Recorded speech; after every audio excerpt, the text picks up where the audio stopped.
Dalam arti tertentu, penyitaan sarana Song Yi oleh Feng Tianxing terlalu berlebihan, tetapi itu perlu.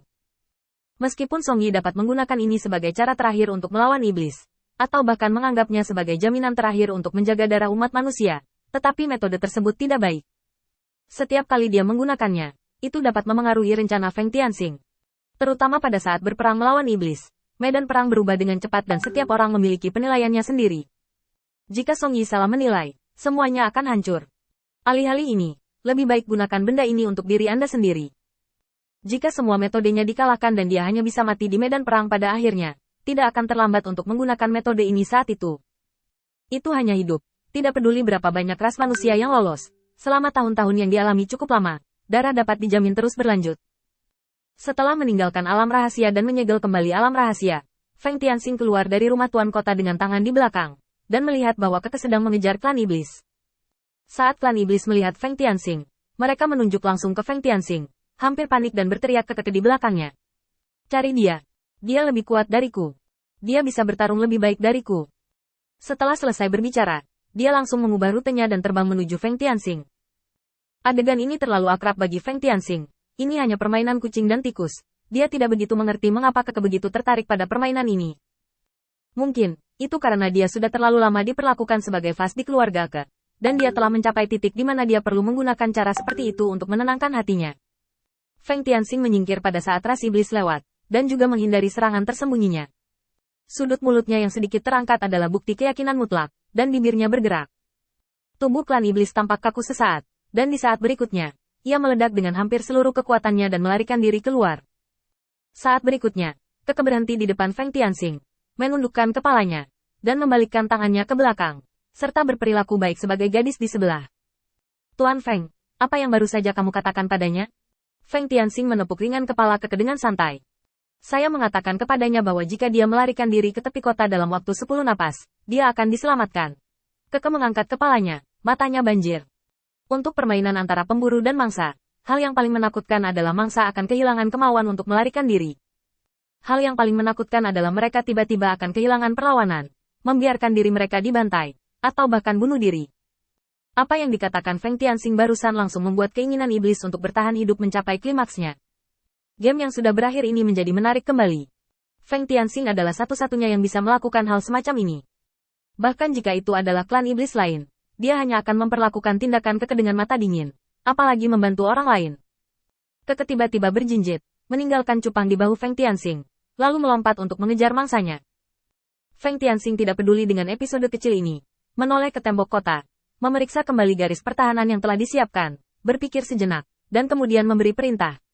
Keluarkan itu. Jika kita hanya ditempatkan di sini tetapi tidak memiliki catatan, Jia Luo tidak akan begitu cepat memberi kita bala bantuan. Tentara Mozu mengangguk berulang kali, menunjukkan bahwa mereka mengerti apa yang dimaksud Feng Tianxing. Dari cincin sumi yang kendur bersamanya, dia mengatur gadget baru satu persatu, dan ekspresi tegang masing-masing sangat rileks. Mereka telah melihat kekuatan dari hal-hal ini. Selama malam penggerebekan terus-menerus beberapa hari yang lalu, itu adalah harta penting untuk menyerang kota. Memusnahkan panah. Ini sangat mungkin menjadi perubahan pertama dalam seluruh sejarah tentara iblis. Setan yang tertata rapi tidak perlu melatih keterampilan, dan mereka juga bisa menebus serangan jarak jauh. Jika ini pertarungan jarak dekat, bawahan Feng Tianxing yang dipilih dan dilatih dengan hati-hati tidak akan membujuk sebagian besar lawan. Dapat dikatakan bahwa saat ini, hanya ada satu kemungkinan untuk mengalahkan tim Feng Tianxing, yaitu kekalahan total Feng Tianxing dari atas ke bawah.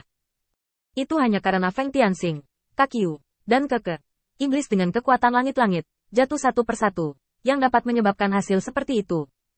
Kelompok tentara iblis ini adalah keajaiban sejati. Kecuali kekuatan yang tidak seimbang, tidak ada kemungkinan untuk dikalahkan.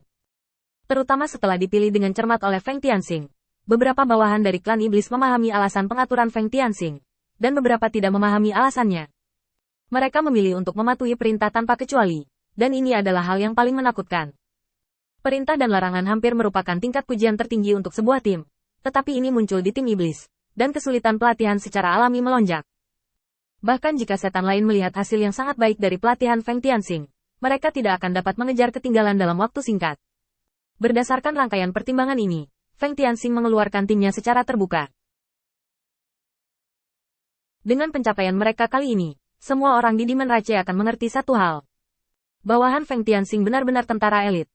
Bahkan jika mereka bertarung melawan kehampaan, mereka secara tidak sadar akan membandingkan bawahan Jia Luo dengan miliknya.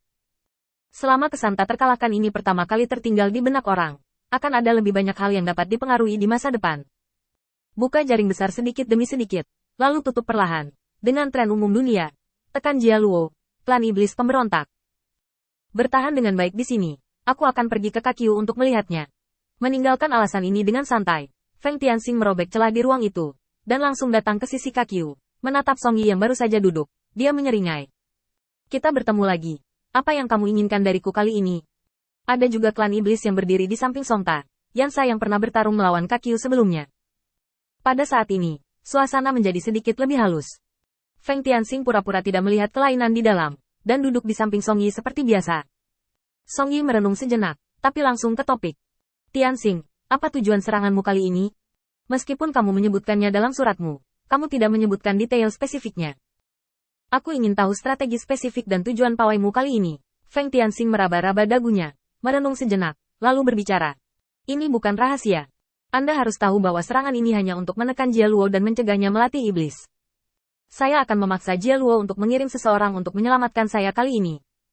Mereka sepertinya menyelamatkan saya, dan mereka harus menyelamatkan saya. Ada sedikit kesuraman di wajah asli Song Yi. Kamu melakukannya terlalu tiba-tiba kali ini. Masih banyak hal yang belum aku tangani di sini. Feng Tianxing hari ini secara alami mengerti apa yang dikhawatirkan Songta, dan mengetuk meja dengan ringan. Aku bisa memberimu 1 hari di sini untuk mengerahkan tenaga di dekat kota. Aku bisa mengatur orang-orangku dan tidak akan menyerang tenagamu.